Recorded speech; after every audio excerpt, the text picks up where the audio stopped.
Ye tarata ye desanburu kalo tile 14 san 2021 aw minnu sɔgɔlen mana Mali kɔnɔ ani Mali kɔkan an ka bɔlɔlɔ kanaw la an ka foli b'aw ye dantɛ foli min na ni bamanankan kunnafoni suru waati selen Mali kibaru jabarani kan aw bisimila.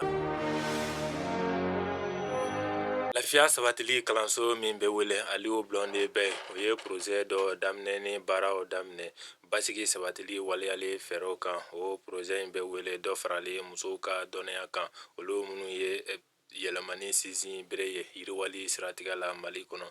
Muso ni den ani denbaya ɲɛtaa minisiri Madame Wadijɛ Funɛ Kulubali tun ye a daminɛ ni ɲɛmɔgɔ ye. Norvège jamana de ye projet in nafolo bɔbaa ye.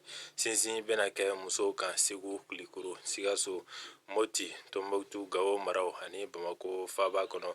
Projet in laɲini ye lafiya sɔrɔli ye yiriwali kɔnɔ. Musow bɛna bila a jɛkulu ɲɛma ka bɔ jɛkulu caman kɔnɔ Mali la i n'a fɔ jɛkulu minnu y'u bolonɔ bila Alize bɛnkan sɛbɛn na bɛn ni lafiya sɔrɔli ko la ani jɛkulu minnu tɛ politiki tɔnw ye o musow ani lakanabaw musomanw. O b'a to musow sen ka ye kalanw na walasa yanni san 2023 cɛ jɛkulu 100 sarala 30 ka kɛ musow ye hakilila falefalenw kɛnɛ kan.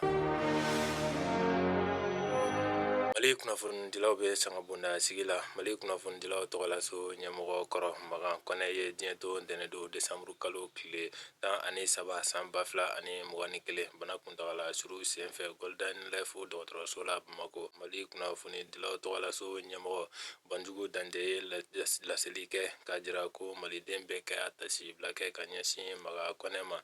Kunnafoni diko cakɛda min bɛ Afriki tɔgɔla n'a daɲɛ suru ye TAF ye. Magan Kɔnɛ kɛra maliden fɔlɔ ye o secrétaire général ya ɲɛmɔgɔya la. A kɛra kɛnyɛrɛ ye kunnafonidilaw ka jɛkuluba ASEPU ɲɛmɔgɔ fana ye ka tɛmɛ sani a ka kɛ Mali kunnafonidilaw tɔgɔlaso ɲɛmɔgɔba ye san 7 kuntagala kɔnɔ.